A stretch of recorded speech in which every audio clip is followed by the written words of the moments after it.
نحمدہ ونصلی ونسلم علی رسولہ النبی الامین المقین الحنین الکریم الرؤوف الرحیم اما بعد فاعوذ باللہ من الشیطان الرجیم بسم اللہ الرحمن الرحیم۔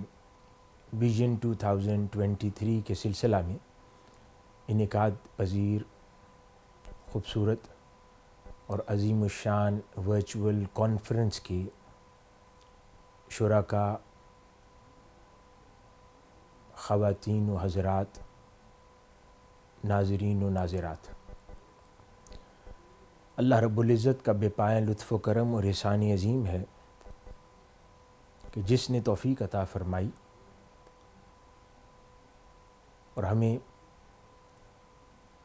تاجدار کائنات صلی اللہ علیہ وآلہ وسلم کا امتی بنایا۔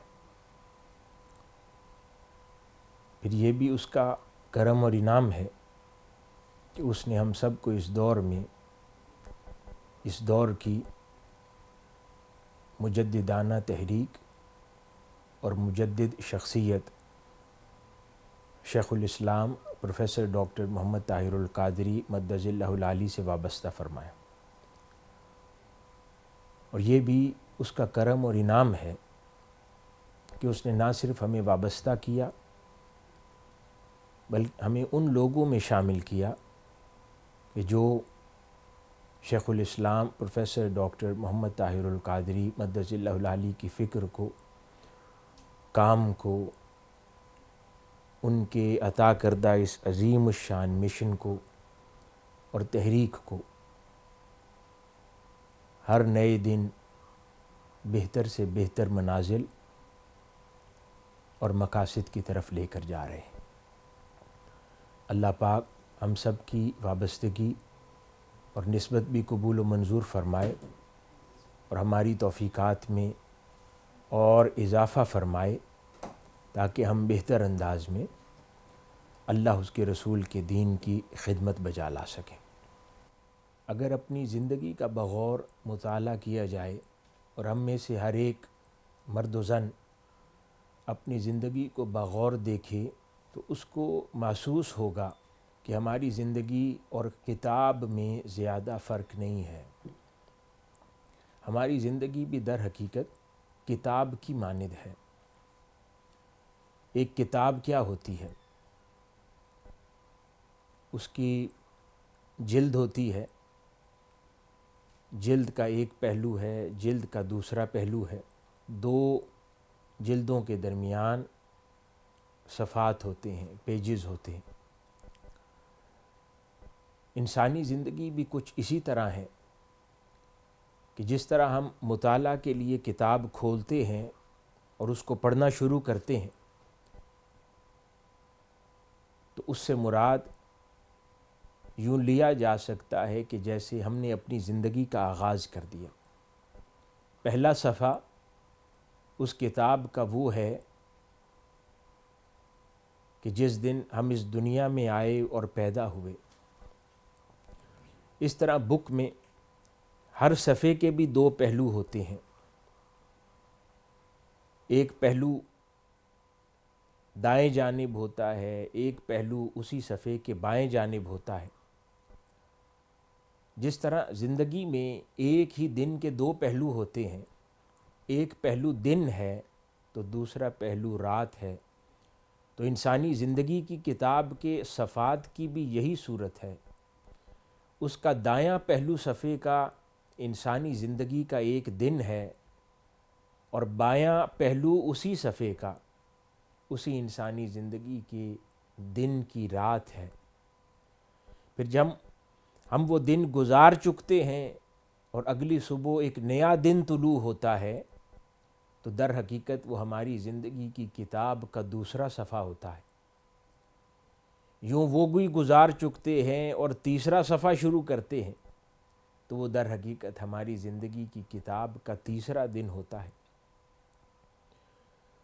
اسی طرح جس طرح کتاب کا ایک ابتدائیہ ہے، ایک کتاب کے درمیانی حالات و واقعات ہیں اور پھر ایک کتاب کا اختتام کنکلوژن ہوتا ہے، اسی طرح کچھ معاملات انسانی زندگی کے بھی ہیں انسانی زندگی کا بھی ایک ابتدائیہ ہے، ایک پھر اس کی درمیانی حالات و واقعات زندگی ہیں، اور پھر ایک اس کا اختتام ہے۔ پھر جب ہم کتاب کا مطالعہ کرتے ہیں تو ہم دیکھتے ہیں کہ صفحات خالی نہیں ہوتے، ان پر کچھ نہ کچھ لکھا ہوتا ہے، اور وہ کسی صفحے پر زیادہ لکھا ہوتا ہے، کسی صفحے پر کم لکھا ہوتا ہے، لیکن لکھا ہوتا ہے، اور کچھ صفحے کتاب میں خالی بھی ہوتے ہیں۔ اسی طرح کا ماجرا انسانی زندگی کے ساتھ بھی ہے کہ وہ انسانی زندگی کے صفحات پر بھی ہر روز کچھ نہ کچھ لکھا جا رہا ہے، جیسے کسی بھی کتاب کے صفحات پر لکھا جاتا ہے۔ بس فرق اتنا ہے کہ انسانی زندگی کی کتاب کے صفحات پر لکھوا ہم رہے ہیں، مگر لکھنے والے فرشتے ہیں جنہیں اللہ پاک نے مقرر فرمایا۔ ہم بھی جب اپنے دن کا آغاز کرتے ہیں تو اس پورے دن میں جو کچھ کرتے ہیں وہ ہماری بایوگرافی کی طرح اس دن کے صفحے کی دائیں جانب لکھا جاتا ہے، اور پھر اسی دن کی رات میں جو کچھ کرتے ہیں وہ اس ہماری بایوگرافی کے اندر اسی صفحے کی بائیں جانب اس صفحے پر وہ لکھ دیا جاتا ہے، اور وہ ایسی تحریر ہے جو مٹتی نہیں ہے۔ اور پھر جب اگلا دن آغاز ہوتا ہے تو وہ پہلا صفحہ پلٹ دیا جاتا ہے اور دوسرے صفحے پر تحریر شروع ہو جاتی ہے۔ ہمیں یہ احساس ہی نہیں ہوتا کہ جوں جوں صفحے پلٹتے جا رہے ہیں کتاب کے، جس طرح کتاب آغاز سے اپنے اختتام کی طرف گامزن ہوتی ہے، اسی طرح ہماری زندگی بھی اپنے آغاز سے اختتام کی طرف گامزن ہے۔ ہم اس کے صفحے پلٹتے جا رہے ہیں، لیکن ذرا غور کریں، ذرا سوچیں، یہ ہماری زندگی کے ایام ختم ہوتے جا رہے ہیں۔ ہر اگلے دن جب ہماری زندگی کی کتاب کا صفحہ پلٹ جاتا ہے تو ہم اپنے اختتام کے قریب ہوتے جا رہے ہیں، اور جو کچھ ہم دن بھر میں کرتے ہیں، چاہے وہ اچھے اعمال کی صورت میں ہو یا برے اعمال کی صورت میں ہو، اچھی نیات کی صورت میں ہو یا بری نیات کی صورت میں ہو، دین کی خدمت کی صورت میں ہو یا دین سے بغاوت کی صورت میں ہو، اللہ کے بندوں کی محبت کی صورت میں ہو یا اللہ کے بندوں کی مخالفت کی صورت میں ہو، ہم جو کچھ کر رہے ہیں وہ لکھا جا رہا ہے۔ ہاں، دنیا میں لکھی جانے والی بایوگرافیز اور ہماری اپنی زندگی کی بایوگرافی، ان میں ایک فرق ضرور ہے۔ دنیا میں جو بایوگرافیز لکھی جاتی ہیں اس میں آپ اپنی مرضی سے سلیکشن کر سکتے ہیں کہ کیا ڈالنا چاہتے ہیں اور کیا نہیں ڈالنا چاہتے، لیکن ہماری زندگی کی کتاب جو ہے، ہماری زندگی کی بایوگرافی جو ہے، وہ ایک ایسی کتاب ہے کہ جس کو چاہ کے بھی ہم کچھ چھپا نہیں سکتے۔ پوری دن میں اور پوری رات میں جو کچھ سوچتے ہیں، جو کچھ کرتے ہیں، جو کچھ کرنا چاہتے ہیں، ہر شے اس کتاب کے صفحوں پر نقل کر دی جاتی ہے، اور اگلے دن وہ صفحہ پلٹ کے ایک نیا دن شروع ہو جاتا ہے، ایک نیا صفحہ شروع ہو جاتا ہے۔ ناظرین و ناظرات، یہ چیز بڑی تشویش دہ ہے کہ ہماری زندگی کے صفحات پلٹتے جا رہے ہیں، اور اس کے اوپر کچھ نہ کچھ تحریر ہوتا جا رہا ہے۔ کائنات انسانی کا ہر شخص یوں سمجھیں کہ مصنف ہے، اور کوئی اور کتابیں لکھتا ہے یا نہیں، ہر ایک شخص مرد و زن ایک کتاب ضرور لکھ رہا ہے، اور وہ اس کی آٹو بایوگرافی ہے۔ ہر شخص ایک کتاب تحریر کر رہا ہے۔ ناظرین و ناظرات، جب وہ کتاب لکھتی چلی جائے گی اور وہ لکھنے والے فرشتے تحریر کرتے چلے جاتے ہیں، انسان سے کچھ پوشیدہ نہیں ہوتا، اس کے سامنے ہے، اور لکھنے والے کچھ بھولتے نہیں۔ یہ کتاب اور اس کے صفحات کالے ہوتے جا رہے ہیں اور دن گزرتے جا رہے ہیں۔ انسان کو احساس بھی نہیں ہوتا کہ کب اچانک اس کی زندگی کا آخری صفحہ آ گیا، اس کی کتاب کا آخری صفحہ آ گیا، اس کے زندگی کا آخری دن آ گیا، اور اسے پتہ چلتا ہے کہ اس سے آگے تو کوئی صفحہ ہی نہیں، یہاں پر کہانی ختم ہو گئی، یہاں پر جو کچھ تحریر تھا وہ مکمل ہو گیا۔ اور پھر کتاب کی دوسری جانب کی جلد اور ٹائٹل سامنے آ جاتا ہے، اس سے مراد موت ہے۔ دائیں جانب جو کتاب کا ٹائٹل ہے اس سے مراد پیدائش ہے، اور بائیں جانب کتاب کے ٹائٹل سے مراد موت ہے، اور اچانک دیکھتا ہے میں تو آخری صفحے پر ہوں، اور پھر پیچھے جانے کی گنجائش باقی نہیں ہے۔ اب جو کچھ اس میں تحریر ہو گیا ہے وہ اپنی جگہ موجود رہے گا، اگر اچھا کرتا رہا ہے وہ بھی نہیں مٹے گا، اگر برا کرتا رہا ہے وہ بھی نہیں مٹے گا۔ تو یہ سوچنا آج ہے کہ ہم ہر دن ایک نیا صفحہ کھلتا ہے اور اس پر ہم کیا تحریر کرتے ہیں، اور ہر رات ایک نیا صفحہ، اس کا ایک نیا پہلو سامنے آتا ہے اور اس پر کیا تحریر کرتے ہیں۔ اسی چیز کے بارے میں کہ انسان بازار میں چل پھر رہا ہوتا ہے، کسی بازار میں گھوم رہا ہوتا ہے، اور اس کو خبر نہیں ہوتی کہ اسی بازار میں اس کا کفن بھی آیا پڑا ہے، اور شاید یہیں سے خریدا جائے گا، لیکن وہ بے نیاز، بے فکر، بس اپنی زندگی میں مصروف ہوتا ہے اس خیال کے ساتھ کہ شاید میری زندگی کا سفر کٹنا ہی نہیں، میں نے اسی حال میں یوں ہی جیتے رہنا ہے۔ وہ اسی کیفیت میں، اسی سوچ میں مبتلا ہوتا ہے، اور اس کتاب کا آخری صفحہ نمودار ہو جاتا ہے، اور اس کی زندگی کا آخری دن نمودار ہو جاتا ہے۔ حاضرین گرامی، وہ کتاب انسانی عمر کی کتاب ہے، جس کے بارے میں ہم سب نے سوچنا ہے کہ ہم کیا تحریر کرنا چاہتے ہیں اور کیا کچھ تحریر کر رہے ہیں۔ میں مبارکباد دیتا ہوں تحریک منہاج القرآن کے تمام وابستگان، رفقا اور کارکنوں کو، خواتین و حضرات کو، کہ انہوں نے اپنی زندگی کی اس کتاب کو تحریر کرتے ہوئے بہت خوبصورت لکھائی کا انتخاب کیا ہے۔ وہ ہر دن میں جب تحریک منہاج القرآن کے لیے دعوت کا کام کر رہی ہماری بہنیں اور بھائی ہوتے ہیں، اور راتوں کو جب وہ شب داریوں میں ہوتے ہیں، محافل میں ہوتے ہیں، اللہ اس کے رسول کے دین کے بارے میں سوچ رہے ہوتے ہیں، دعوت کے کام کو آگے بڑھانے کی فکر مندی میں ہوتے ہیں، رفقا وابستگان کی اصلاح احوال کے لیے سوچ رہے ہوتے ہیں، انسانیت کے اصلاح احوال کے لیے سوچ رہے ہوتے ہیں، امت مسلمہ اور انسانیت کی فلاح و بہبود کے پروجیکٹس کے لیے کام کر رہے ہوتے ہیں، کبھی بھائی آپس میں ایک دوسرے کی اصلاح کر رہے ہوتے ہیں، کبھی بہنیں آپس میں ایک دوسرے کی اصلاح کر رہی ہوتی ہیں، تو یقین جانیے آپ لوگ اپنے دن کے لمحات میں بھی اپنی کتاب کے صفحے کے دائیں پہلو کو بہت خوبصورت انداز میں تحریر کر رہے ہوتے ہیں، اور اسی طرح جب رات ہوتی ہے تو رات کو بھی اپنی زندگی کے صفحے کی بائیں جانب اور بائیں پہلو کو بھی خوبصورت انداز میں تحریر کرتے ہیں۔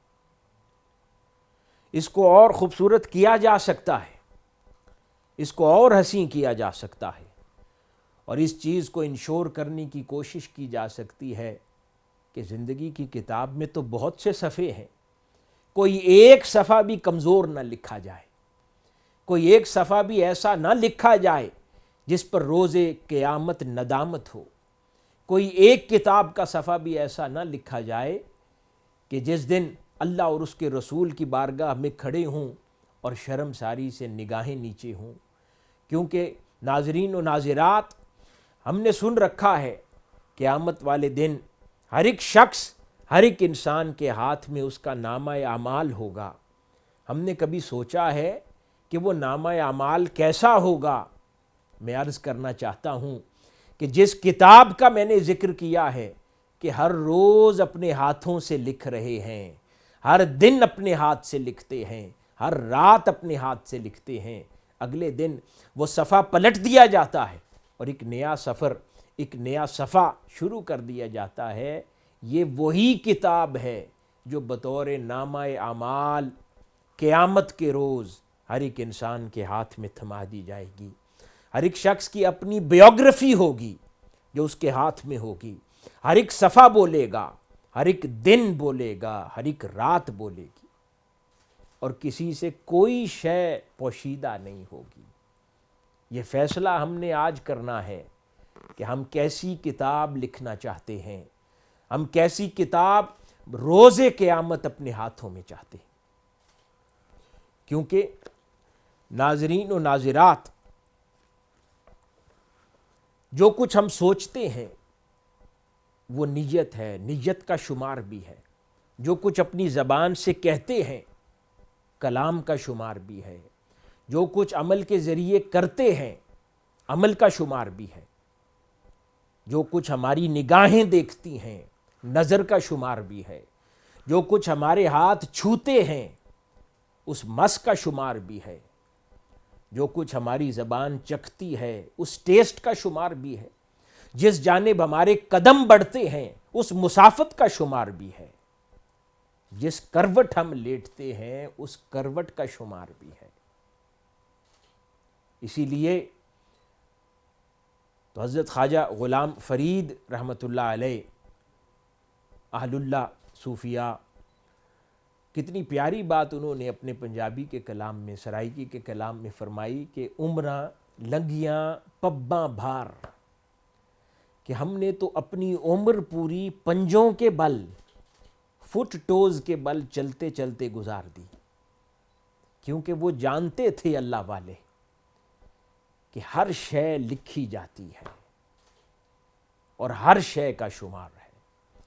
تو جب ہم دین کی خدمت کر رہے ہیں، تحریک کا کام کر رہے ہیں، آپس میں خلوت میں کیا باتیں کرتے ہیں، جلوت میں کیا باتیں کرتے ہیں، تحریک کا کام کسی ذاتی منفعت سے کرتے ہیں یا اللہ اور اس کے رسول کے لیے للہیت کے ساتھ کرتے ہیں، ہر شے کا شمار ہے۔ ناظرین و ناظرات، اس کی میں مثال چند احادیث مبارکہ سے عرض کرتا ہوں کہ ایک صحابی رسول صلی اللہ علیہ وآلہ وسلم نے آقا علیہ الصلوۃ والسلام سے نقل کیا کہ آقا علیہ الصلوۃ والسلام نے ایک روز ارشاد فرمایا کہ مومن کی نیت اس کے اعمال سے بہتر ہے اور منافق کے اعمال اس کی نیت سے بہتر ہے، اور ہر شخص اپنی نیت کے مطابق عمل کرتا ہے۔ چنانچہ جب کوئی مومن عمل کرتا ہے تو اس کے دل میں نور ابھر آتا ہے۔ اسی طرح حضرت معاذ بن جبل رضی اللہ تعالی عنہ نے روایت کیا کہ رسول اللہ صلی اللہ علیہ وآلہ وسلم نے ارشاد فرمایا کہ قیامت کے روز بندے سے ہر چیز کے بارے میں سوال کیا جائے گا، یہاں تک کہ آنکھ کے سرمے کے متعلق بھی، اور انگلیوں سے مٹی کوریدنے کے بارے میں بھی، اور اپنے بھائی کے کپڑا چھونے کے بارے میں بھی اللہ رب العزت سوال کرے گا۔ یعنی اتنی معمولی چیزیں جن کو انسان سوچتا بھی نہیں ہے، اللہ پاک ان چیزوں کے بارے میں بھی سوال فرمائے گا۔ حدیث قدسی اللہ رب العزت ارشاد فرماتا ہے کہ وہ منہ سے کوئی بات نہیں کہنے پاتا، انسان منہ سے کوئی بات نہیں کہنے پاتا مگر اس کے پاس ایک نگہبان لکھنے کے لیے تیار رہتا ہے، اور وہ لکھ لیتا ہے۔ کہاں؟ اسی عمر کی کتاب میں لکھ لیتا ہے۔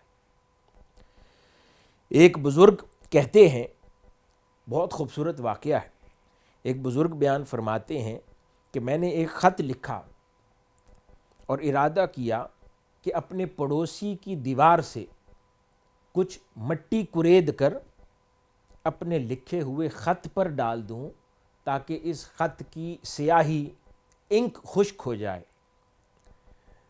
تو پہلے میرے دل نے نہ مانا، لیکن پھر دل میں خیال آیا کہ یہ بڑی معمولی سی چیز ہے، اس میں کیا حرج ہے، اور میں نے اپنے پڑوسی کی دیوار سے کچھ مٹی لی اور اپنے لکھے ہوئے خط پر سیاہی کو خشک کرنے کے لیے ڈال دی۔ تو اچانک وہ کہتے ہیں کہ میں نے غیب سے ایک ندا سنی جو مجھے کہہ رہی تھی کہ جو شخص مٹی کو حقیر سمجھتا ہے وہ قیامت کے دن اسی کا عذاب پائے گا. یعنی اتنی شے کی گرفت بھی اللہ رب العزت کے ہاں ہے. ایک روز ایک شخص نے سیدنا سفیان ثوری رضی اللہ تعالی عنہ رحمۃ اللہ علیہ کے ساتھ نماز پڑھی. سیدنا سفیان ثوری رضی اللہ تعالی عنہ نے اپنا قمیص الٹا پہنا ہوا تھا، تو اس شخص نے آپ کی توجہ مبذول کروائی کہ آپ نے یہ قمیص الٹا پہنا ہوا ہے. تو آپ پہلے بڑھ کر اسے سیدھا کرنے لگے لیکن اچانک رک گئے. تو اس شخص نے کہا کہ حضرت ابھی تو آپ اپنا قمیص سیدھا کرنے لگے تھے، پھر رک کیوں گئے؟ تو وہ کہنے لگے کہ جب پہنا تھا تو خدا کے لیے پہنا تھا، اب مخلوق کے لیے کیوں بدلوں؟ جب پھر دل میں خیال آئے گا خدا اور مصطفیٰ صلی اللہ علیہ وآلہ وسلم کے لیے کچھ کروں تو پھر کروں گا. پھر فرمانے لگے کیونکہ نیت کا شمار ہے. جو کام بھی جس سوچ کے ساتھ کیا گیا ہے میری کتاب میں لکھ لیا جائے گا کہ اس نے یہ سوچ کے لیے کیا تھا. پہنا تو خدا کے لیے تھا، اس کی طرز اور ڈھنگ بدلا ہے مخلوق کے لیے. امام حسن بصری رضی اللہ تعالیٰ عنہ فرماتے ہیں کہ قیامت کے دن ایک شخص دوسرے شخص کا دامن پکڑ کر کہے گا کہ میرا تمہاری طرف حساب نکلتا ہے اور خدا اس پر گواہ ہے. وہ کہے گا شخص کہ میں تو تمہیں پہچانتا بھی نہیں ہوں. وہ کہے گا یاد کرو میری دیوار سے تم نے ایک اینٹ لی تھی اور میرے کپڑے کا ایک دھاگا نکالا تھا. یعنی اللہ رب العزت یہاں تک فیصلہ فرمائے گا اور اتنی چھوٹی چھوٹی چیزوں کا شمار کر لیا جائے گا. اسی طرح حضرت طاؤس رحمۃ اللہ علیہ ایک اور بزرگ اور محدث گزرے ہیں. آپ کے شاگرد آپ کی صحبت میں بیٹھتے اور آپ سے عرض کرتے کہ آپ ہمیں حدیث سے سنائیں. اگر خود اللہ اور اس کے رسول کی خاطر حدیث سنانے کی نیت ہوتی تو سناتے، اور اگر تقاضے سے پہلے نیت نہ ہوتی تو نہ سناتے. شاگردوں نے پوچھا کہ حضرت یوں ایسا کیوں کرتے ہیں؟ فرماتے ہیں کہ میں زندگی میں کوئی کام ایسا نہیں کرتا کہ جس کے لیے نیت صرف خدا اور مصطفیٰ کی رضا نہ ہو. اگر کسی کام کے لیے نیت نہیں بنائی تو کام چھوڑ دیتا. ابن سیرین ایک بزرگ کے جنازے میں نہیں گئے تو کسی نے پوچھا امام ابن سیرین سے کہ آپ نے اس کا جنازہ چھوڑ دیا؟ وہ کہنے لگے کہ میرے دل میں اگر اس کے جنازے میں شرکت کی نیت خدا اور مصطفیٰ کی خاطر ہوتی تو میں ضرور شرکت کرتا. میں نے اپنی نیت میں خدا کی رضا نہ پائی تو میں صرف لوگوں کو دکھانے کے لیے کسی کے جنازے میں کیوں جاتا. تو بزرگوں کے ہاں کئی بار ایسے اعمال ترک کر دیے جاتے جس کے لیے وہ اپنی نیت میں اخلاص نہ پاتے اور وہ اعمال بدرجۂ عتم اور اولا کرتے کہ جن کے لیے اپنے دلوں میں اخلاص پا لیتے تھے. یہی صورت تنظیم اور تحریک کے کاموں کی بھی ہے. میں اپنے ناظرین و ناظرات سے یہ عرض کرنا چاہتا ہوں کہ جب آپ لوگ تحریکی زندگی میں کام کر رہے ہوتے ہیں، ہمارے بھائی ہماری بہنیں تنظیمات میں کام کر رہی ہوتی ہیں، دعوت کا کام کرتے ہیں، حضور شیخ الاسلام کی فکر کو عام کرنے کا کام کرتے ہیں، عوام الناس تک خیر خواہی کے پیغام لے کر پہنچتے ہیں، دعوت کا کام کرتے ہیں، تو ہمیشہ اپنے دل میں اخلاص کو رکھا کریں. کیونکہ آقا علیہ الصلوۃ والسلام نے فرمایا، حدیث قدسی ہے کہ اللہ رب العزت ارشاد فرماتے ہیں کہ اخلاص میرے اسرار میں سے ایک سر ہے اور اس سر میں اپنے خاص بندوں کے دلوں پر ودیعت کرتا. تو ہمیشہ اپنے کاموں کو اخلاص سے کیا کریں. جب مشن اور دین کا کام چاہے کسی عہدے پر ہیں یا نہیں ہیں، اس کے اندر للہیت ہونی چاہیے. صرف اللہ اور اس کے رسول کی خاطر کریں، اللہ اس کے رسول کے دین کی خاطر کریں، انہی کی رضا کی خاطر کریں، انہی کی خوشنودی کی خاطر کریں.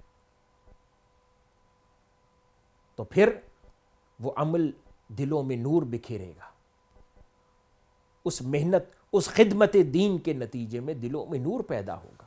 اس کے برعکس کئی بار ہم تنظیمی زندگی کے اندر آپس میں بھائی بھی ایک دوسرے سے لڑ پڑتے ہیں، بہنیں بھی آپس میں لڑ پڑتی ہیں، کبھی عہدوں پہ اختلاف ہو جاتا ہے، کبھی فیصلوں پر اختلاف ہو جاتا ہے، اور اس کے اندر کئی بار کسی نے کوئی کڑوی بات کہہ دی تو ناراض ہو کر گھر بیٹھ گئے، یا کسی نے کسی کی زیادہ تعریف کر دی تو وہ شخص زیادہ پسند آنے لگا، کسی کی طبیعت میں تعریف کرنا نہیں ہے، وہ مزاج کو اتنا بھاتا نہیں ہے، اس کی بات کو نہیں سنتے، اس کی رائے کو فوقیت و اہمیت نہیں دیتے۔ کیوں؟ کیونکہ اس کی طبیعت میں تعریف کرنا نہیں ہے۔ جب تک ایسے جذبات اور واقعات رہیں گے تو وہ کام اخلاص نہیں کہلائے گا، وہ للہیت نہیں کہلائے گی، اس میں ریا کا عنصر شامل ہو جائے گا۔ اس کے اوپر ایک اور واقعہ عرض کرنا چاہتا ہوں کہ بنی اسرائیل کے حالات و واقعات جو نقل کیے گئے ہیں ان میں ایک بڑا انٹرسٹنگ واقعہ آتا ہے۔ ایک درویش فقیر تھا، وہ جنگل بیابان میں سال ہا سال سے عبادت میں مشغول تھا، پرانی امم کا واقعہ ہے۔ تو وہ سال ہا سال سے عبادت میں مشغول تھا۔ ایک روز کچھ لوگوں نے آ کر اس کو شکایت کی کہ اے اللہ کے بندے، کیا تمہیں معلوم ہے کہ یہاں پر ایک ایسی مخلوق اور قبیلہ بھی رہتا ہے جو خدا کی عبادت نہیں کرتا بلکہ اپنے علاقے میں ایک بہت بڑا تناور درخت ہے اس کی پرستش کرتے ہیں، اس کی پوجا کرتے ہیں۔ وہ درویش آدمی غصے میں آ گیا، اس نے کہا کہ خدا کو چھوڑ کر یہ کیسے لوگ ہیں کہ ایک درخت کی پوجا کرتے ہیں، ایک درخت کی پرستش کرتے ہیں۔ اس نے کلہاڑا اٹھایا اور وہ اس درخت کو کاٹنے چل پڑا۔ رستے میں شیطان ایک بوڑھے کے روپ میں آ گیا اور اس نے اس شخص سے پوچھا کہ اے اللہ کے بندے، تم کہاں جا رہے ہو کلہاڑا اٹھا کر؟ وہ کہنے لگا کہ یہاں پر ایک قبیلہ ہے، میرے علم میں آیا ہے کہ وہ خدا کی عبادت نہیں کرتے بلکہ وہ تو ایک درخت کو پوجتے ہیں، تو مجھے گوارا نہیں ہوا، میں اس درخت کو کاٹنے جا رہا ہوں۔ تو اب وہ شیطان مختلف ہیلے بہانے کرنے لگا، اس کو سمجھانے لگا کہ بھائی تم اللہ والے درویش بندے ہو، اپنی بستی میں جا کر عبادت کرو، تمہیں یہ درخت کیا کہتا ہے؟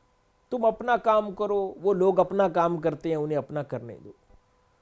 وہ بندہ غصے میں آ گیا اور وہ شیطان جو بوڑھے کے روپ میں تھا وہ اس کے ساتھ لڑ پڑا اور اس کو لڑ کر اس پر غالب آ گیا اور اس کے سینے پر چڑھ بیٹھا اور اس کو قابو کر لیا شیطان کو۔ شیطان جو کہ ایک بوڑھے کی شکل میں تھا، اس نے معافی مانگی، پھر کھڑا ہو گیا، پھر دوسرا حملہ کیا اور اس کو کہا کہ اچھا اگر میں یہ کہوں کہ تم ایک درویش آدمی ہو، تمہارے پاس زیادہ مال اسباب بھی نہیں ہے، میں جانتا ہوں کہ تمہاری اکثر خواہش رہتی ہے کہ تھوڑے پیسے ہوں تو میں اللہ کی مخلوق کی خدمت کروں، بھوکوں کو کھانا کھلاؤں، بے سہاروں کی مدد کروں، تو کیوں نہ ہم ایسا کریں کہ تم اس درخت کو چھوڑ دو، ایک لکڑی کی شے ہے، تمہیں کیا کہتی ہے؟ اس بستی نے بھی اسے پوج کے کیا کر لینا ہے؟ تو ان کو ان کے حال پر چھوڑو، اور تم اگر اس طرح کریں کہ واپس گھر کو لوٹ جاؤ اور ہر روز تمہارے سرہانے تکیے کے پاس 2 دینار ملا کریں، تو ان دیناروں سے تم اپنے گھر والوں کی ضرورت بھی پوری کرو اور اپنی ضرورت بھی، اور جو تمہارے دل میں ہمیشہ خواہش رہتی ہے لوگوں کو خیرات کرنے کی، تو وہ خیرات بھی کرنا، تو وہ ایک درخت کاٹنے سے زیادہ مبارک عمل ہے۔ تو اس کے دل میں وہ دیداروں کی بات آ گئی، اس نے کہا اچھا تو ٹھیک ہے، اس میں تو مجھے بہتری نظر آتی ہے کہ اسی بہانے میں خدا کی مخلوق کی مدد کروں گا، بھوکوں کو کھانا کھلاؤں گا۔ وہ گھر لوٹ گیا، گھر لوٹا، اگلے دن ایسا ہی ہوا کہ اس کے تکیے کے پاس 2 دینار مل گئے، وہ بڑا خوش ہوا، اس نے کچھ خود خرچ کیا، کچھ لوگوں پر خرچ کیا۔ اگلے دن پھر 2 دینار ملے، وہ پھر خوش ہوا، کچھ خود خرچ کیا، کچھ لوگوں پر خرچ کیا۔ تیسرا دن جب ہوا، صبح اٹھا تو پیسے نہ ملے، وہ بڑے غصے میں آ گیا کہ اس بوڑھے نے مجھے دھوکہ دے دیا۔ وہ پھر کلہاڑا اٹھا کر درخت کاٹنے نکل پڑا، تو رستے میں پھر وہی شیطان اسی بوڑھے کے روپ میں پھر آ گیا اور کہنے لگا کہ بھائی اب کدھر غصے سے جاتے ہو؟ وہ کہنے لگا کہ یہ درخت یہ غلط ہے، لوگ اس کی پرستش کرتے ہیں، میں اسے کاٹ دوں گا۔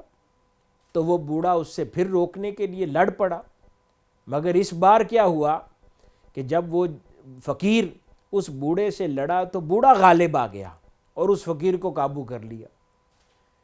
اس کو بڑا تعجب ہوا کہ آخری مرتبہ جب اس سے ملا تھا تو اس بوڑھے کو تو میں نے دبوچ لیا تھا، آج اس بوڑھے نے مجھے کیسے دبوچ لیا؟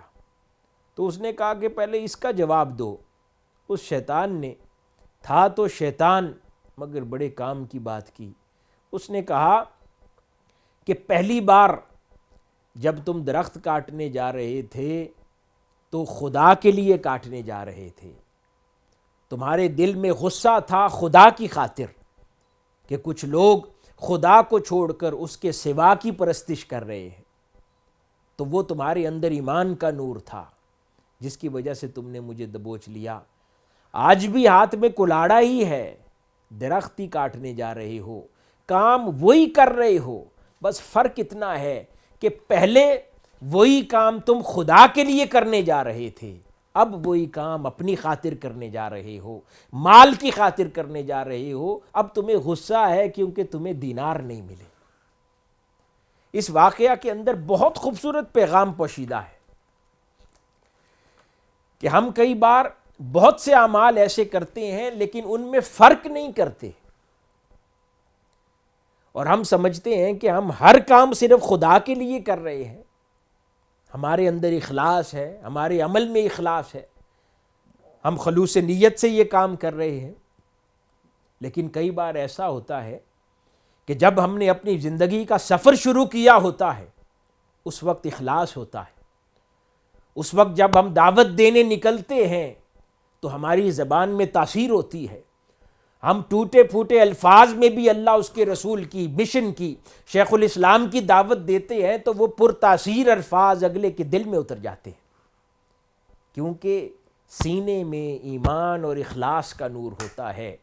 ہمارے پاس الفاظوں کی تیاری اچھی نہیں ہوتی، سخن مضبوط نہیں ہوتا، لیکن دل میں اخلاص ہوتا ہے، للہیت ہوتی ہے، اللہ اور اس کے رسول کی خاطر کچھ نرنے نکلتے ہیں، رضا اللہ کی ہوتی ہے صرف۔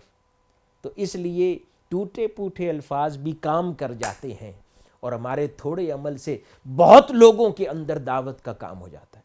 ہم میں سے کئی لوگ، ہمارے بھائی اور بہن، یہ بھی سوچتے ہیں، تنظیم تحریک میں کبھی بات کر بیٹھتے ہیں کہ ہمارے جوانی کے دور میں جب ہم تھے، 80s میں تھے، 90s میں تھے، تب بھی دعوت دیتے تھے، تب اتنی تاثیر تھی کہ تھوڑا کام بڑے نتائج دے دیتا تھا۔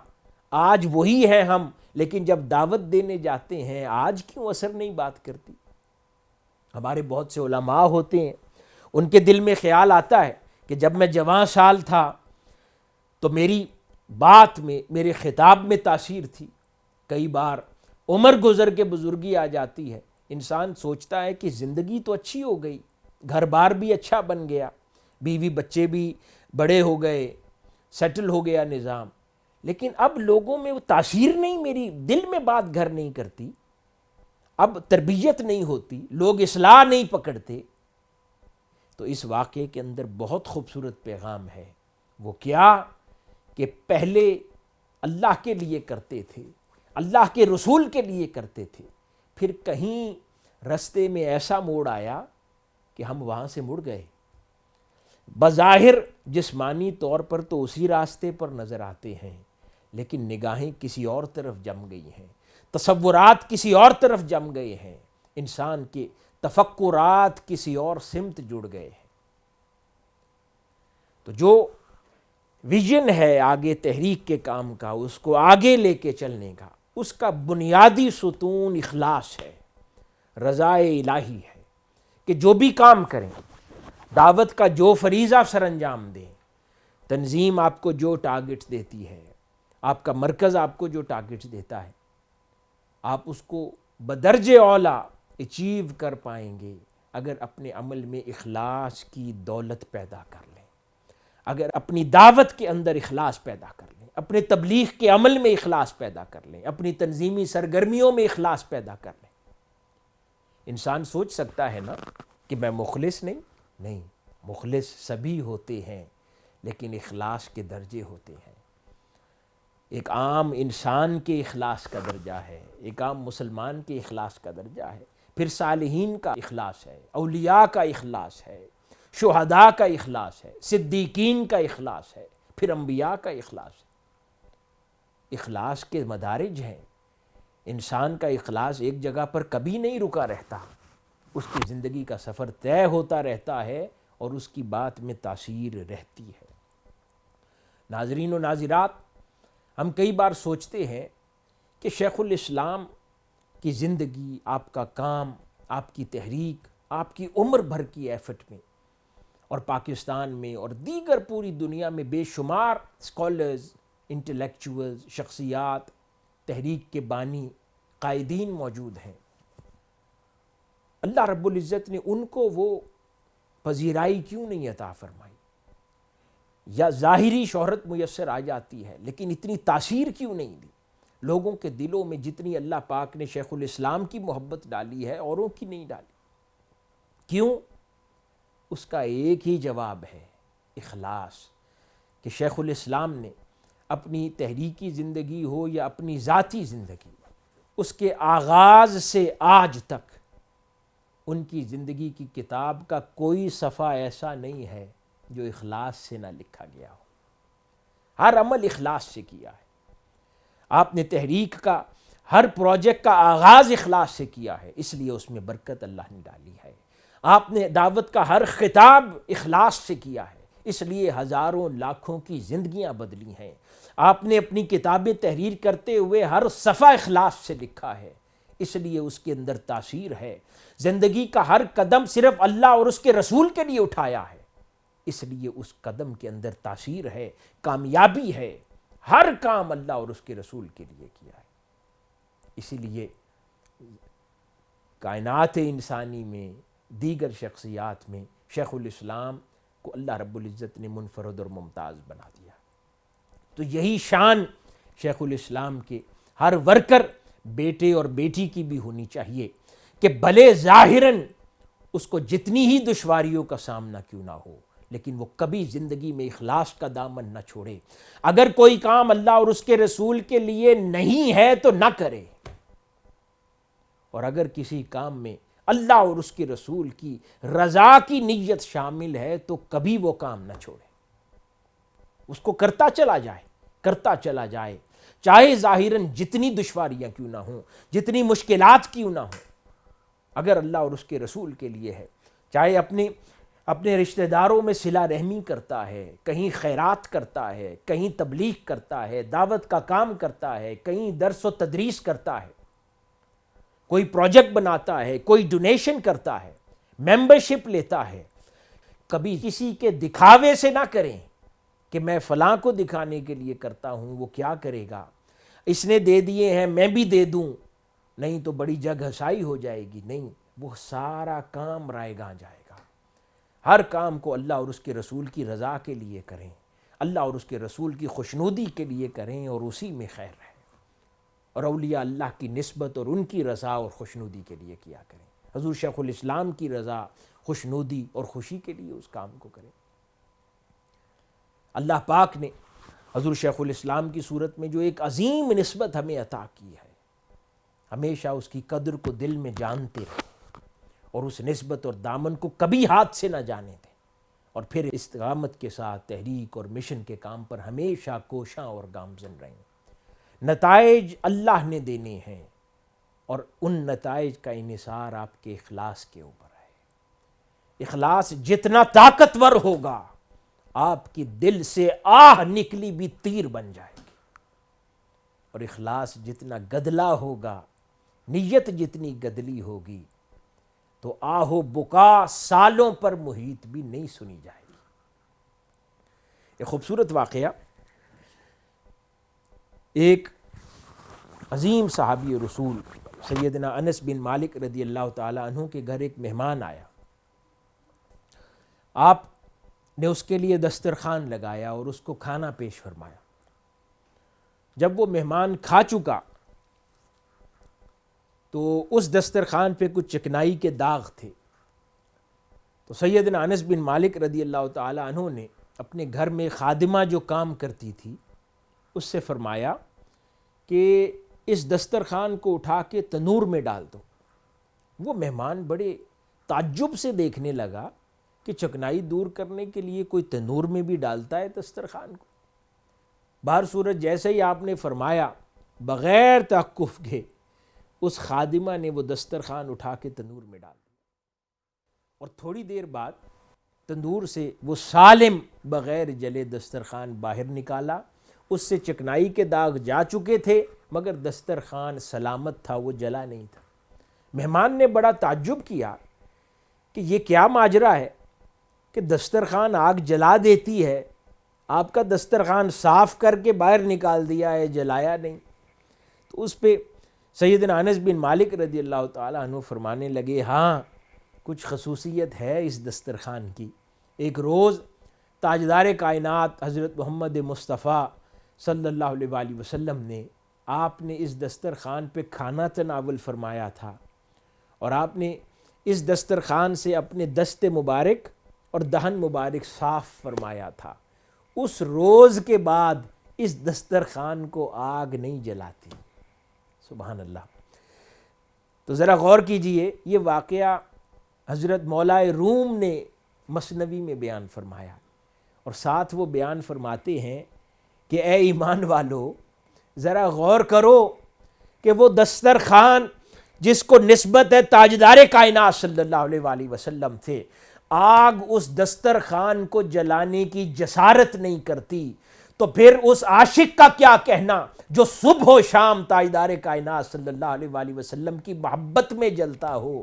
اس اللہ کے بندے کا کیا کہنا جو خدا کا محبوب ہو یا محب ہو. اس امتی کا کیا کہنا جو آقا علیہ الصلوۃ والسلام کے دین کی خاطر صبح و شام کوشاں رہتا ہو. اس کو کیسے آگ جلانے کی جسارت کر سکتی ہے. تو اس مہمان نے پھر خادمہ سے پوچھا کہ بی بی وہ تو صحابی رسول ہے، بات سمجھ آ گئی، تمہارے ساتھ کیا بنی؟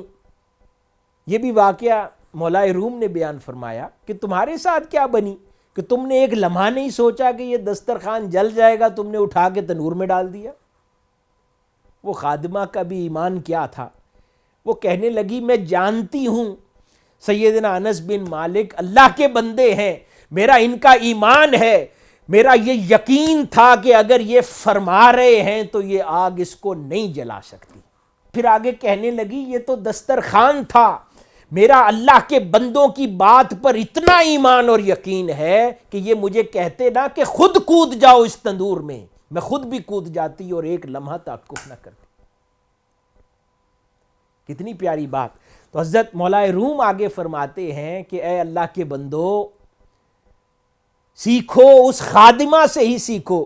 فرماتے ہیں اللہ اس کے رسول سے اور اولیاء سے محبت کرنے والے اس خادمہ جتنا ایمان ہی پال لیں کہ جب خدا اور مصطفیٰ کچھ کہہ دیں. پھر مولائے روم فرماتے ہیں کہ اگر اللہ کا بندہ اس کا ولی اور دوست ہی کچھ کہہ دے دل میں خیال نہ آئے، اس کی نسبت میں اتنا پختہ ہو کہ جیسے اس خادمہ نے وہ دسترخوان بغیر سوچے تنور میں ڈال دیا تھا.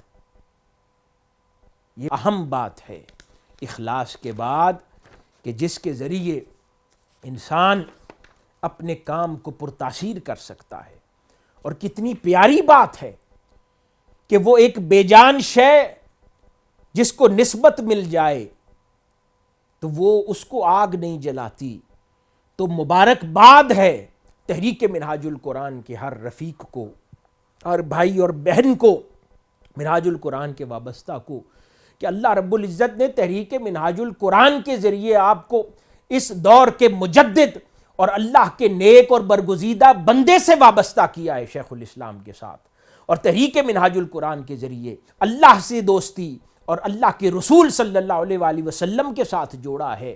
تحریک منہاج القرآن نے دلوں کو حضور کی محبت میں دھڑکنا سکھایا ہے، حضور کی محبت میں تڑپنا سکھایا ہے، حضور کے دین کا صبح و شام کام کرنا سکھایا ہے، اللہ اور اس کے رسول کی خاطر جینا سکھایا ہے۔ صبح و شام آپ کیا کرتے ہیں؟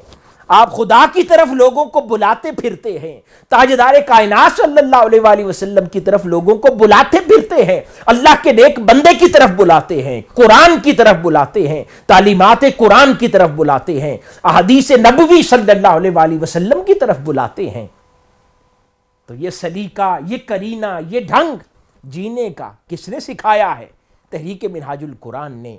تو مبارکباد ہے کہ اللہ پاک نے ہر اس شخص کو جس کو اس دور میں تحریک منہاج القرآن کی نسبت عطا کی ہے، اور اسی نسبت پر فخر کر کے دعوت کے کام کو انجام دیا کریں، لوگوں تک اس فخر کے ساتھ جایا کریں، اس ایمان کی تقویت کے ساتھ جایا کریں، اخلاص کے ساتھ جایا کریں، ایک دوسرے کو جب منہاج القرآن کی طرف دعوت دیں، فکر کی دعوت دیں، تعلیم کی دعوت دیں، قرآن کی دعوت دیں، شیخ الاسلام کی دعوت دیں، اس ایمان کی پختگی کے ساتھ دعوت دیا کریں، تو دعوت میں تاثیر پیدا ہو جائے گی۔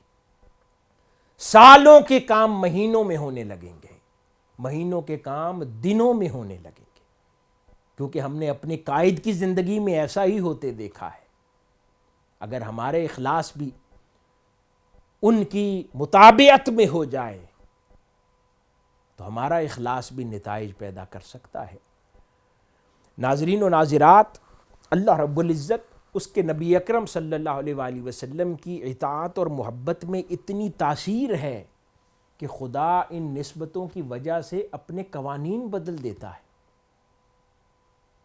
مثلا آگ کا کام جلانا ہے، لیکن سیدنا ابراہیم علیہ السلام کو نہیں جلاتی۔ پانی کا کام ڈبونا ہے، لیکن سیدنا موسیٰ علیہ السلام کو پانی نہیں ڈبوتا۔ سورج کبھی اپنا رستہ نہیں بدلتا۔ قرآن کہتا ہے کہ اپنے مقرر رستوں پر چل رہی ہیں یہ چیزیں، مگر 309 سال تک سورج اصحاب کہف پر نہیں طلوع ہوتا۔ قارون مٹی میں دھس جاتا ہے، ادھر سیدنا عیسیٰ علیہ السلام مٹی کا پرندہ بنا کر پھونک مار کر اڑا دیتے۔ درخت جامد شے ہے، مگر تاجدار کائنات صلی اللہ علیہ وآلہ وسلم بلائیں تو بھاگا چلا آتا ہے۔ لکڑی بے جان ہے، مگر حضور کا جسم اقدس مس ہو جائے تو آپ کی محبت میں روتی ہے۔ کنکریاں بے جان ہیں، مگر آپ ان کو حکم فرمائیں تو کفار کا پیچھا ان کے گھروں تک کرتی ہیں۔ تو اسی طرح اگر بندوں کو اللہ اس کے رسول کی سچی محبت، نسبت اخلاص والی نسبت میسر آ جائے، اور اپنے دور میں اللہ کے ولی کی اخلاص والی نسبت میسر آ جائے، تو کیوں اللہ پاک انسانیت کے لیے اپنے قوانین نہیں بدلے گا؟ اسی لیے تحریک منہاج القرآن پھر 40 سال کے عرصے میں ہی سینکڑوں سال جتنا کام کر لیتی ہے۔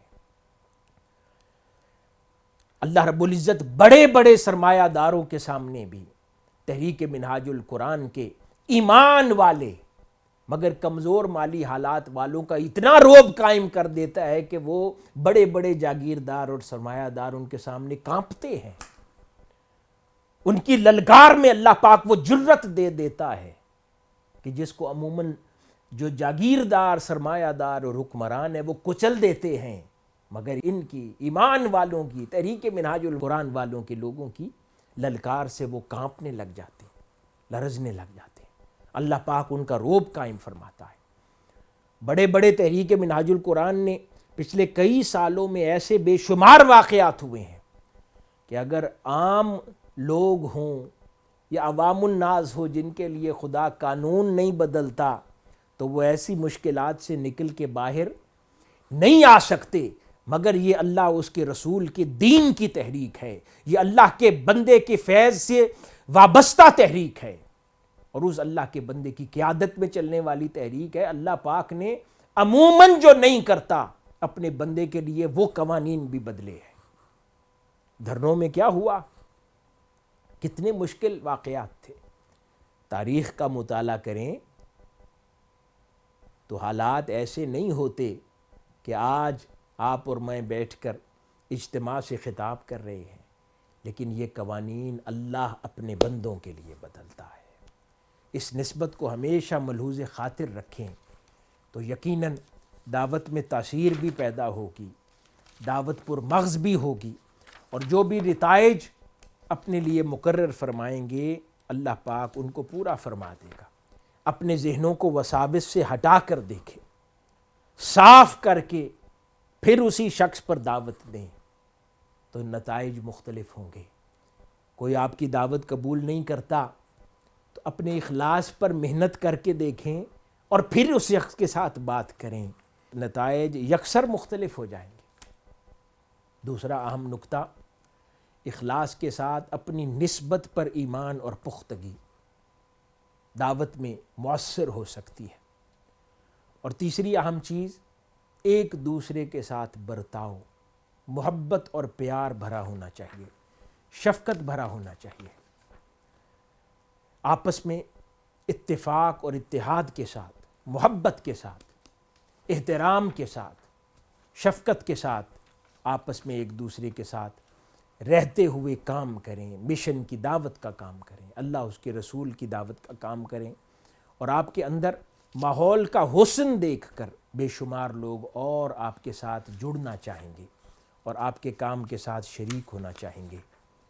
اس سلسلہ میں حضور سیدنا غوث العظم رضی اللہ تعالی عنہ کی کچھ نصیحتیں گوش گزار کرنا چاہتا ہوں، جو ہمیں ہمارے آپس کے معاملات میں اور روزمرہ کی زندگی میں جو ہمارے اخلاق ہیں ان کو سنوارنے میں معاون و مددگار ہو سکتی ہے، اور اخلاق سنوارنے کے نتیجے میں ہماری دعوت مؤثر ہو سکتی ہے۔ اور یہی پیغام اور دعوت حضور شیخ الاسلام کی ہے، اور آپ نے ساری زندگی، آپ اگر ان کی زندگی پر غور کریں گے تو دیکھ سکیں گے کہ ساری زندگی خود بھی انہی چیزوں پر عمل فرمایا ہے، اور آپ نے اپنی تحریک کے تمام رفقا بیٹوں بیٹیوں کو بھی یہی تعلیم فرمائی ہے۔ وہ کیا ہے کہ حضور سیدنا غوث العظم رضی اللہ تعالیٰ عنہ ارشاد فرماتے ہیں کہ وہ شخص جو دین کی راہ پر نکلا ہے، دین کا کام کرتا ہے، اور اللہ اور اس کے رسول سے محبت رکھتا ہے، اور اللہ والوں کی سنگت اور صحبت والا ہے، اس سے وہ خطاب فرما رہے ہیں۔ وہ فرماتے ہیں اس کے لیے ضروری ہے کہ ہر حال میں اللہ کا تقوی اختیار کرے، یعنی اللہ سے ڈرتا رہے، اس پر ہمیشہ یہ خیال رہے، اسے یہ احساس رہے کہ میرا مولا دیکھ رہا ہے، میرا مولا دیکھ رہا ہے، تو پھر وہ کامیاب ہوگا۔ اور پھر آقا علیہ الصلوۃ والسلام کی ہمیشہ اطاعت اختیار کرے۔ پھر فرماتے ہیں کہ ہر اس شخص جو دین کا کام کرتا ہے اس کے لیے لازم ہے کہ احکام شریعت کی پاسداری کرے، ان کو کبھی کمزور نہ پڑنے دے، جن کاموں سے اللہ اور اس کے رسول نے منع کیا ہے ان سے ہمیشہ رکا رہے، اور جن کاموں کی طرف اللہ اور اس کے رسول نے ترغیب دی ہے ان پر ہمیشہ عمل پیرا رہے۔ پھر فرماتے ہیں کہ اپنے سینے کو خیانت سے دور رکھے، نفس کی خیانت سے دور رکھے، اپنے آپ کو نفس کے دھوکوں سے دور رکھے، اور کسی بھی شے کی امانت اس کو اپنے پاس محفوظ رکھے۔ پھر فرماتے ہیں کہ اپنی روح میں جواں مرد رہے، یہ ہمارے بھائیوں کے لیے بھی ہے اور بہنوں کے لیے بھی ہے، کہ وہ جواں مرد رہے، مضبوط رہے، لوگوں کے تانوں سے کبھی نہ گھبرایا کرے، لوگوں کی باتوں سے کبھی پریشان نہ ہوا کرے، کسی کے طنز سے کبھی پریشان نہ ہوا کرے، بلکہ جس کام پر لگا ہے استقامت کے ساتھ اس پر ہمیشہ گامزن رہے، لڑتا رہے، باد مخالف سے ٹکراتا رہے، یہاں تک کہ منزل تک پہنچ جائے، اللہ اور اس کے رسول کی بارگاہ میں پہنچ جائے، اور آقا علیہ الصلوۃ والسلام کی خوشنودی اور رضا اس کے حصے میں آ جائے۔ پھر وہ فرماتے ہیں اگر استطاعت رکھتا ہے تو اس سے کوئی کچھ مانگے تو عطا کر دے، بخل نہ کرے۔ پھر فرماتے ہیں ہمیشہ آداب دوستی ملحوظ خاطر رکھے۔ بہت پیاری بات ہے کہ آپ سب رفقا وابستگان ہیں، بھائی بہنیں ہیں، سب ایک قائد کے ماننے والے ہیں، اللہ اور اس کے رسول کے ماننے والے ہیں۔ آپس میں آداب دوستی ہمیشہ ملحوظ خاطر رکھا کریں، ایک دوسرے کے حقوق کا خیال رکھا کریں، کبھی کسی کے پیچھے بیک بائٹنگ نہ کیا کریں، کسی کے پیچھے سازش نہ کیا کریں، کوئی اٹھ جائے مجلس سے اس کے پیچھے بات نہ کیا کریں۔ یہ نہ صوفیاء کا شیوا ہے، نہ اسلام کا شیوا ہے، نہ ہی یہ شیخ الاسلام کی تعلیمات ہے۔ اگر ہم شیخ الاسلام کے پیغام کو لے کر عام کر رہے ہیں تو ہمیں اپنی ان ذاتی خد و خال اور خصوصیات پر بھی اس انداز میں توجہ دینے کی ضرورت ہے جیسے حضور سیدنا غوث العظم رضی اللہ تعالیٰ عنہ ارشاد فرما رہے ہیں۔ پھر آپ فرماتے ہیں کہ بزرگوں کی احترام اور نگہداشت کرے، چھوٹوں پر ہمیشہ شفقت اور پیار بھرا ہاتھ رکھے، پھر چھوٹوں کو نصیحت کرتا رہے۔ پھر فرمایا اپنے رفقاء کے ساتھ کبھی جھگڑا نہ کرے۔ کتنی پیاری بات ہے کہ جن لوگوں کو رفیق سمجھتے ہیں ان سے کبھی جھگڑے نہ، ان سے ہمیشہ پیار سے، محبت سے، عافیت سے بات کریں، سلامتی سے بات کریں، پیار سے بات کو سمجھائیں۔ کوئی نہ سمجھے پھر پیار سے سمجھائیں، پھر پیار سے سمجھائیں۔ کبھی ہماری زبان، کبھی ہمارا لہجہ روڈ نہ ہو، اپنے رفقاء، اپنے دوستوں، تحریک کے احباب، بھائیوں اور بہنوں کے ساتھ بات کرتے ہوئے، یہاں تک کہ پوری انسانیت کے ساتھ اس کے اخلاق حسین ہو جائیں اور پیارے ہو جائیں۔ اسی طرح پھر فرمایا کہ ذخیرہ اندوزی وہ نہ کرے جو اللہ اور اس کے رسول پر ایمان رکھتا ہے اور اولیاء کو ماننے والا ہے۔ پھر آپ نے فرمایا کہ ہر مومن کے لیے تمام حالات میں 3 امور کا کاربند رہنا اشد ضروری ہے۔ پہلا یہ کہ کبھی بھی احکامات خداوندی کی تعمیل میں کوتاہی نہ کرے۔ ہم کبھی کبھار سستی برت لیتے ہیں، تو فرماتے ہیں کہ جو مومن ہے اور پھر وہ جو اللہ کے دین کے ساتھ وابستہ ہے، اللہ کے دین کی تحریک کے ساتھ وابستہ ہے، اس کو یہ زیب نہیں دیتا کہ اللہ رب العزت کے احکامات کی بجا آوری میں سستی کرے۔ دوسرا فرماتے ہیں تمام ناپسندیدہ امور سے ہمیشہ اجتناب کرے۔ وہ ناپسندیدہ وہ نہیں جو آپ کو ناپسند ہے، نہیں، جو اللہ اور اس کے رسول کو ناپسند ہے، ان سے اجتناب کرے۔ تیسرا یہ کہ جو کچھ بارگاہ رب العزت سے آپ کے لیے مقدر ہے اس پر صبر کرنا سیکھیں۔ یہ بڑا اہم نکتہ ہے۔ ہم لوگوں سے صبر کا دامن اکثر ہاتھ سے چھوٹ جاتا ہے، ہم بے چین ہو جاتے ہیں، ہم بے قرار ہو جاتے ہیں، کبھی ہمیں منزل نہیں ملتی، کبھی ہمیں عزت نہیں ملتی، کبھی گھر بار میں پریشانی آ جاتی ہے، کبھی بیماری آ جاتی ہے، کبھی ہمارا کام رک جاتا ہے، کبھی ہمارے بچوں میں علالت آ جاتی ہے، کبھی ملازمت چلی جاتی ہے، کبھی دعا کی قبولیت میں بہت دیر ہو جاتی ہے، ہم بے قرار ہو جاتے ہیں، ہم پریشان ہو جاتے ہیں۔ حضور سیدنا غوث العظم رضی اللہ تعالیٰ عنہ تو ایسی یہ بات فرما ہی نہیں رہے کہ تمہاری دعا کب قبول ہوگی۔ وہ فرما رہے ہیں اللہ والوں سے نسبت رکھنے والوں، اللہ کے بندو، فرما رہے ہیں اے مومن بندو اور اللہ کے دین کا کام کرنے والوں، اللہ کی طرف سے جو مقدر ہے اس پر صبر کرنا سیکھو، اس پر بے قرار نہ ہو، اس کے حضور دعا مانگو، مگر اگر وہاں سے قبولیت نہ اترے تو اللہ کی بارگاہ میں جو لکھا ہے اس کو اپنے لیے خیر مان لو، تسلیم مان لو۔ یعنی دعا کرنا مسنون ہے، سنت طریقہ ہے، وہ کرو، مگر پھر اللہ کی طرف سے جو کچھ مقدر ہے اس پر صبر کر لو۔ اور پھر فرماتے ہیں اور ان تینوں امور کو کسی حال میں بھی کبھی ترک نہ کرے، تو پھر اللہ رب العزت اس کا شمار اپنے خاص بندوں میں فرما لے گا۔ آخری بات حضور سیدنا غوث العظم رضی اللہ تعالیٰ عنہ سے ایک اور عرض کرنا چاہتا ہوں۔ آپ نے 10 خصوصیات بیان فرمائیں ان بندوں کی جن سے اللہ پیار کرتا ہے اور اللہ کی مخلوق میں اس کا بندہ کہلانے کے حقدار ہیں، اور اللہ والوں کو اگر مانتے ہیں تو ان کے اندر یہ خصوصیات ہونی چاہیے۔ وہ فرماتے ہیں کہ جو بندہ اللہ والوں سے وابستہ ہے، اللہ کے دین سے وابستہ ہے، اللہ اور اس کے رسول سے وابستہ ہے، کبھی بھی کسی حال میں بھی اللہ کی قسم نہ اٹھائے، جتنی بڑی مشکل میں بھی ہو کبھی خدا کی قسم نہ کھائے۔ پھر فرماتے ہیں کبھی مذاق میں، یا سیریسنس میں، کسی تکلیف میں، پریشانی میں کبھی جھوٹ نہ بولے، اس کی زبان سے کبھی جھوٹ نہ نکلے، کیونکہ آقا علیہ الصلوۃ والسلام کی حدیث مبارکہ ہے، آقا علیہ الصلوۃ والسلام نے ارشاد فرمایا کہ انسان ساری زندگی کبھی سیریسنس میں، کبھی مزاح میں جھوٹ بولتا رہتا ہے، یہاں تک کہ اللہ کے حضور جھوٹا لکھ دیا جاتا ہے، اور اس کے برعکس انسان ساری زندگی سچ بولتا رہتا ہے، یہاں تک کہ اللہ کے حضور صدیق لکھ دیا جاتا ہے۔ اب یہ ہمارے ہاتھ میں ہے کہ ہم کون سی شناخت اپنے لیے اپنانا چاہتے ہیں۔ پھر وہ فرماتے ہیں کہ اللہ کا بندہ کبھی کسی کو لعنت نہیں کرتا۔ اب ذرا اپنے قائد کی زندگی کو دیکھیں، آپ کی کتنے مخالفت کرتے ہیں، کتنے لوگوں نے آپ کو برا بلا کہا، آپ کو گالی دی، آپ کے خلاف کتابیں لکھیں، کیا کچھ نہیں کیا، لیکن ہم نے اپنے قائد کی زبان سے کبھی اس کے لیے برے الفاظ کسی شخص کے لیے نہیں سنے۔ ہمیشہ آپ سب کے لیے ہدایت کی دعا کرتے ہیں، خیر کی دعا کرتے ہیں، محبت کی دعا کرتے ہیں۔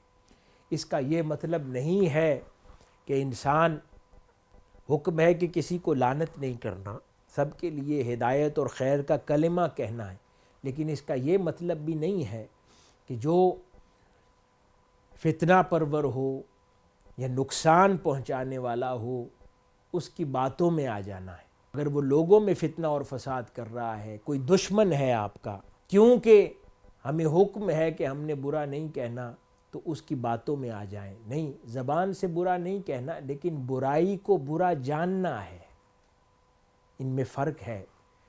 جو شے بری ہے، اللہ رب العزت نے عقل و شعور دیا ہے، برائی کو برا سمجھنا ہے، برائی سے دور رہنا ہے، ہاں اپنی زبان کو صاف رکھنا ہے، کسی کو لعنت نہیں کرنا۔ پھر فرماتے ہیں کہ اللہ کا بندہ کسی کو بد دعا بھی نہیں دیتا، کوئی کتنا بھی ظلم کر لے اس کے لیے دعا گو ہی رہتا ہے۔ یہ بھی ہمارے قائد کی سنت ہے۔ اللہ پاک نے کتنی عظیم ہستی کے ساتھ وابستہ کیا ہے کہ ان کی زندگی میں ہم یہ ساری خصوصیات بطور رول ماڈل دیکھتے ہیں۔ پھر فرمایا جو چیز گناہ کی موجب ہے، چاہے اس کا تعلق کان سے ہو، چاہے اس کا تعلق زبان سے ہو، اس کا تعلق ہاتھ سے ہو یا نگاہ سے ہو، اس سے دور رہنا ہے، کبھی اس کے قریب نہیں جانا۔ اگر کوئی بری صحبت ہے، اس بری صحبت سے دور رہنا ہے۔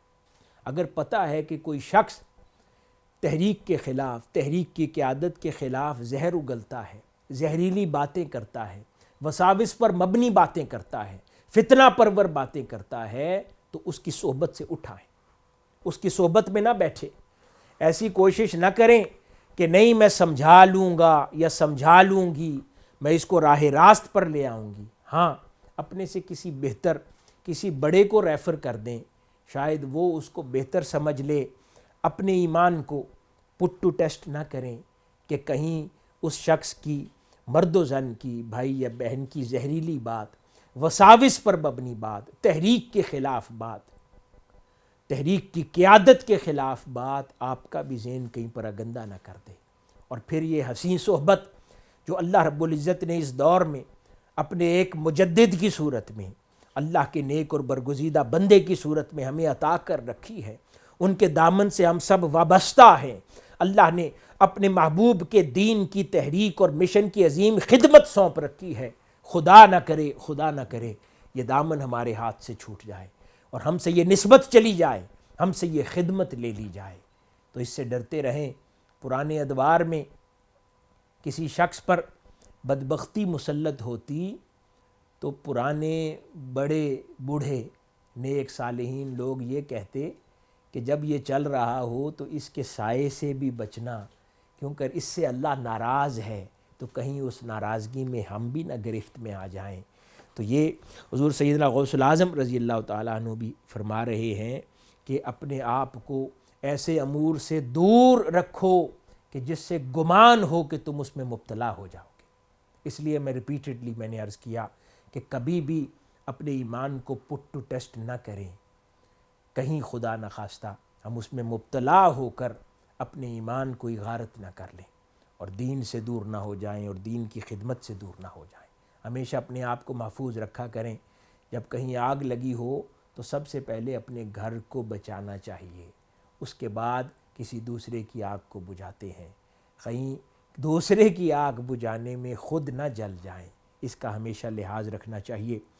پھر وہ فرماتے ہیں کہ مخلوقات میں سے کبھی کسی کے آگے ہاتھ نہ پھیلاؤ، صرف اللہ اور اس کے رسول کے آگے ہاتھ پھیلاؤ، ہمیشہ مخلوقات سے بے نیاز رہو۔ فرمایا اللہ کے بندے کی یہ شان ہے۔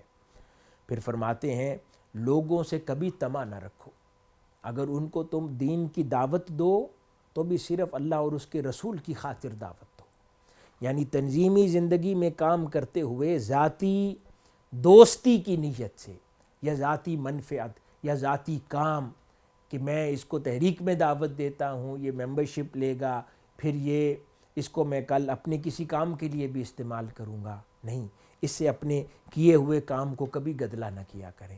اخلاص کے ساتھ اگر کسی کو دعوت دی ہے، تحریک سے وابستہ کیا ہے، تو صرف اللہ اور اس کے رسول کی خاطر کریں، اور اگر اس میں گدلا پن نظر آئے تو وہ سیدنا علی المرتضیٰ رضی اللہ تعالیٰ عنہ والی بات کہ میدان جنگ میں ایک کافر کا سر قلم کرنے لگے ہیں اور وہ لیٹے ہوئے آپ کے چہرہ اقدس کے اوپر گستاخی کرتا ہے، تو آپ اس کو سر قلم کرتے کرتے چھوڑ دیتے ہیں، تو پوچھنے والے پوچھتے ہیں کہ مولا علی شیر خدا، آپ کی تو تلوار کی زد میں کافر تھا، پہلے آپ اس کو مارنے لگے تھے، پھر کیوں چھوڑ دیا؟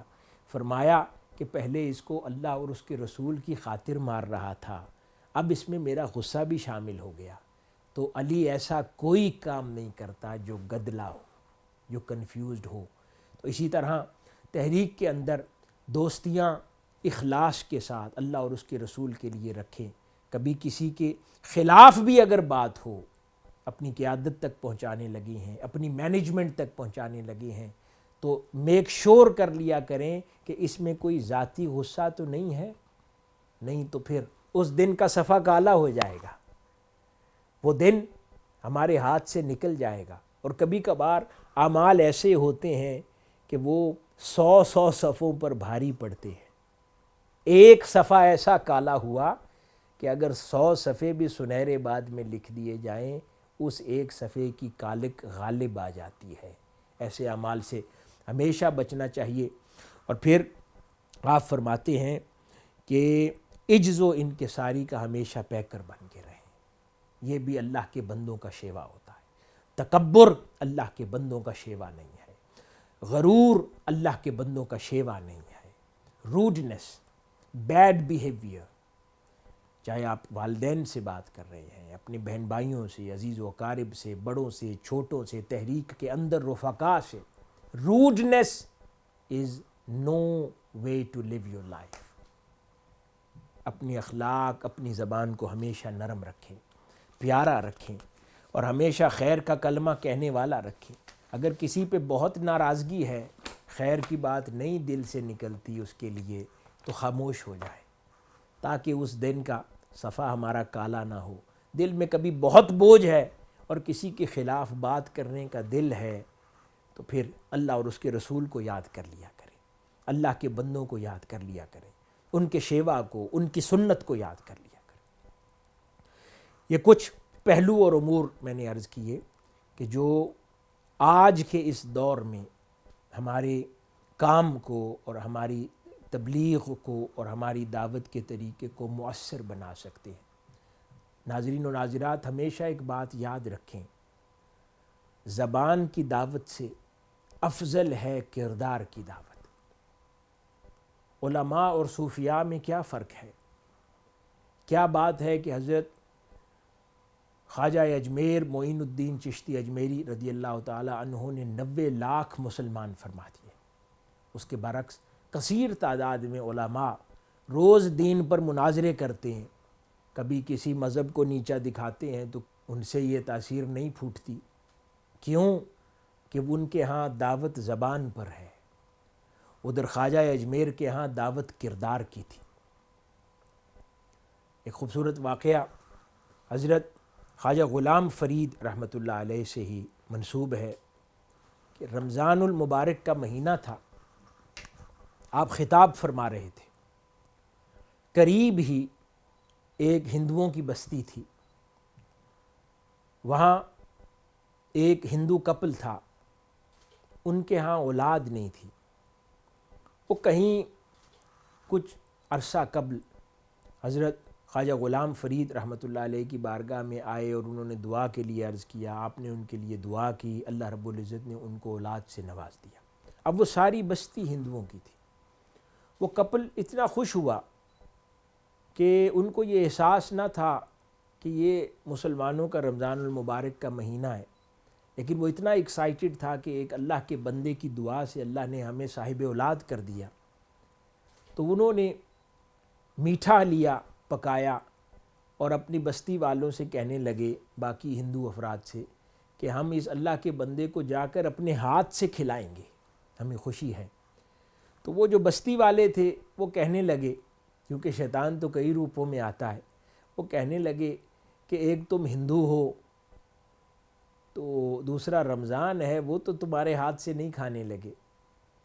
اور وہ نادان، ان کو یہ احساس تھا معصومیت میں کہ نہیں، انہوں نے ہمارے لیے دعا کی، ہم اپنے ہاتھ سے پیش کریں گے، وہ ضرور کھائیں گے۔ تو وہ کپل میٹھا لے کے آپ کی بارگاہ میں دوران اجتماع جلسے میں آپ خطاب فرما رہے تھے، آ گیا اور آ کے انہوں نے خوشخبری سنائی اور اصرار کرنے لگا کہ یہ ہم اپنے ہاتھ سے میٹھا کھلانا چاہتے ہیں۔ آپ روزے سے تھے۔ اب لوگ دیکھنے لگے حضرت خواجہ غلام فرید رحمۃ اللہ علیہ کو آپ کیا کرتے ہیں۔ آپ نے فرمایا، لاؤ، اتنی خوشی ہے تمہارے گھر میں تو میں ضرور تمہارے ہاتھ سے کھاؤں گا، اور آپ نے ان کے ہاتھ سے میٹھا لے لیا اور وہ خوشی خوشی لوٹ گئے۔ جب وہ چلے گئے تو وہی اجتماع میں بیٹھے ہوئے آپ کے شاگرد اور سامعین کہنے لگے کہ حضرت یہ کیا کیا، آپ نے ایک ہندو کپل کے لیے اپنا روزہ توڑ دیا جو اللہ اور اس کے رسول کا حکم ہے۔ تو فرمانے لگے، کل تک انتظار کرو، کل بتاؤں گا۔ تو کل پھر بیٹھے تھے اسی اجتماع میں، تو وہ پوری ہندوؤں کی بستی آ گئی اور انہوں نے حضرت خواجہ غلام فرید رحمۃ اللہ علیہ کے دست اقدس پہ اسلام قبول کر لیا۔ وہ جب اسلام قبول کر کے چلے گئے تو پھر آپ مخاطب ہوئے، فرمانے لگے کہ وہ ایک عمل تھا، اس کا کفارہ اسلام نے بتایا ہے، 8 روزے رکھ لوں گا، میں تو اس میں لذت لیتا ہوں، لیکن اس ایک چھوٹے عمل نے، کردار کی نرمی نے، ان کے لیے آسانی نے آج اسلام میں ایک پوری بستی داخل کر دی۔ تو ناظرین و ناظرات، یہ کردار کی دعوت ہے۔ اپنے کردار کو اتنا حسین کر لیں، اپنی زبان کو اتنا ملائم کر لیں، اپنے اخلاق کو اتنا اچھا کر لیں کہ جہاں جائیں آپ کے کردار کی خوشبو سے، آپ کے اخلاق کی خوشبو سے، آپ کی زبان کی نرمی سے، آپ کی متانت سے، آپ کی صداقت سے، سچائی سے، لوگوں کی خیر خواہی سے لوگ متاثر ہو کر یہ پوچھا کریں کہ بھائی یہ کس کا ماننے والا ہے، یہ کس کا جاننے والا ہے، یہ کس تحریک سے وابستہ ہے۔ اور جب اسے پتہ لگے کہ یہ تحریک منہاج القرآن کے لوگ ہیں، یہ شیخ الاسلام سے وابستہ لوگ ہیں، تو پھر اسے کچھ کہنے کی حاجت بھی نہیں ہوگی، وہ خود بخود آپ کے پیچھے تحریک میں داخل ہوتا چلا جائے گا۔ تو کردار کو اتنا حسین کر لیں، سچائی کو ہمیشہ اپنا شیوا بنا لیں، اخلاق کی نرمی کو اپنا اوڑھنا بچھونا بنا لیں، اور پھر علم میں پختگی حاصل کریں۔ جو شیخ الاسلام کے خطابات ہیں ان میں سستی نہ کیا کریں، کثرت سے سنا کریں۔ آپ کی کتابیں ہیں، ہم سب کے لیے لکھی ہیں، ہم مطالعہ نہیں کریں گے تو ہمارے علم میں اضافہ کہاں سے ہوگا؟ ہم شیخ الاسلام کی فکر کو سمجھیں گے کیسے؟ ہم بہتر داعی کیسے بنیں گے؟ ہم اس کام کو بہتر طور انجام کیسے دے پائیں گے؟ تو اس لیے زیادہ سے زیادہ مطالعہ کیا کریں، اپنے گھروں میں باقاعدگی کے ساتھ خطاب کو لگانے کا، اپنے بچوں کو سنانے کا اہتمام کیا کریں، تاکہ اللہ پاک نے جو نعمت آپ کو دی ہے آپ کی اولاد میں بھی منتقل فرمائے۔ اور پھر جب بہتر انداز میں شیخ الاسلام کی فکر کو سمجھ پائیں گے تو بہتر انداز میں دعوت بھی دے پائیں گے۔ ان طریقوں کو اپنائیں، اور جیسا میں نے پہلے عرض کیا، آپس میں اپنے رفقا وابستگان میں ہمیشہ اچھے اخلاق رکھا کریں کہ آپ کے پیچھے بھی لوگ آپ کے بارے میں اچھی بات کہیں، اچھی بات کہیں، وہ آپ کی شناخت ہے۔ اور اختتام پر میں بات کنکلوڈ کرتا ہوں اسی کتاب کے موضوع کے ساتھ کہ یہ ہمارے اپنے ہاتھ میں ہے کہ ہم وہ کتاب کیسی لکھنا چاہتے ہیں۔ اگر استقامت کے ساتھ تحریک منہاج القرآن کے ساتھ وابستہ رہیں اور اللہ پاک مرتے دم تک اپنے اس محبوب بندے کی سنگت، صحبت اور نسبت میں رکھے، تحریک منہاج القرآن کے ساتھ کام کرتا رکھے، تو یقین مانے ہماری کتاب کا عنوان تحریک منہاج القرآن ہی ہوگا۔ اور اگر ہم آدھے رستے کہیں مڑ گئے تو کوئی اور بھی نام ہو سکتا ہے کتاب کا، لیکن ضروری نہیں کہ پوری کتاب کا عنوان ہی تحریک منہاج القرآن ہو۔ اور ایک ایمان ہے کہ اگر ہماری اپنی ذاتی زندگیوں کی کتاب کا عنوان ہی تحریک منہاج القرآن ہوگا تو پھر وہی بات ہے کہ حضور سے ایک دسترخوان کو نسبت ہو گئی تھی تو آگ اسے نہیں جلاتی تھی، تو پھر جن لوگوں کی ساری زندگی کو اللہ کے نیک بندوں سے نسبت ہو، تاجدار کائنات صلی اللہ علیہ وآلہ وسلم سے نسبت ہو، خدا سے نسبت ہو، تو اس صاحب کتاب کو آگ کیسے جلائے گی؟ تو میں سمجھتا ہوں کہ جو ویژن 2023 جس کا آپ نے انتخاب کیا، اور ان مشکل حالات کے اندر خاص طور پہ کووڈ کا جو سلسلہ تھا، بہت سارے طریقہ کار بدل گئے ہیں زندگی کے، بہت سارے ورچوئل سیشنز ہو رہے ہیں۔ یہ کہنے یا سمجھانے کی بات نہیں ہے، آپ لوگ جس دنیا میں رہتے ہیں آپ بہتر انداز میں نئے ٹولز ٹیکنیکس سے واقف ہیں، آگاہ ہیں۔ بس ایک بات ہے کہ ہمیشہ زمانے کے ساتھ چلیں، جو بھی نئی ٹیکنیکس، نئے ٹولز انٹروڈیوس ہوں ان کو ہمیشہ ایڈاپٹ کریں۔ اگر اپنے کاروبار کے لیے، اپنی پروفیشنل لائف کے لیے ہم نئے ٹول ٹیکنیکس اور زمانے کے نئے ڈھنگ ایڈاپٹ کر سکتے ہیں تو اللہ کے دین کی دعوت کے لیے بھی کر سکتے ہیں۔ ہمیں اس کے لیے بھی پھر نئے طور اپنانے چاہیے، اور اس کے ساتھ نئی مؤثر اسٹریٹجیز کے ساتھ آپ کام کرنا چاہیے۔ اور تحریک منہاج القرآن کا مرکز ہو، منہاج القرآن UK ہو، آپ کی ٹیمز ہوں، ویمن لیگ کی سینٹرل باڈیز ہوں، مردوں کی تنظیم ہو، یوتھ لیگ ہو، سسٹر لیگز ہوں، آپ سب کو پلانز دیتے رہتے ہیں، اسٹریٹجیز آپ کے لیے ڈیوائس کرتے ہیں، ان پر ہمیشہ عمل پیرا رہا کریں اور ہر کام کو اخلاص کے ساتھ انجام دینے کی کوشش کیا کریں۔ اللہ پاک ہمارا حامی و ناصر ہو، ہمارے حال پر لطف و کرم فرمائے، اور جو باتیں ہم نے کی ہیں عمر بھر ان پر عمل پیرا رہنے کی توفیق عطا فرمائے۔ حضور شیخ الاسلام کا سایہ تا دیر ہمارے سروں پر اللہ پاک قائم و دائم رکھے، اور ان کی فکر کو سمجھ کر اللہ کے دین کی تحریک منہاج القرآن کے ذریعے خدمت کرنے کی توفیق عطا فرمائے۔ آخر میں تحریک منہاج القرآن UK کی تمام ویمن لیگ کے سینٹرل ایگزیکٹو اور باقی تنظیمات کو اور فورمز کو اور باقی جو معاونین ہیں آج کے اس پروگرام کے، ان کو مبارکباد دیتا ہوں اور دعا کرتا ہوں کہ اللہ پاک آپ کی کوششوں کاوشوں کو قبول فرمائے اور آپ سب کی توفیقات میں اضافہ فرمائے۔ والسلام وما علینا الا البلاغ۔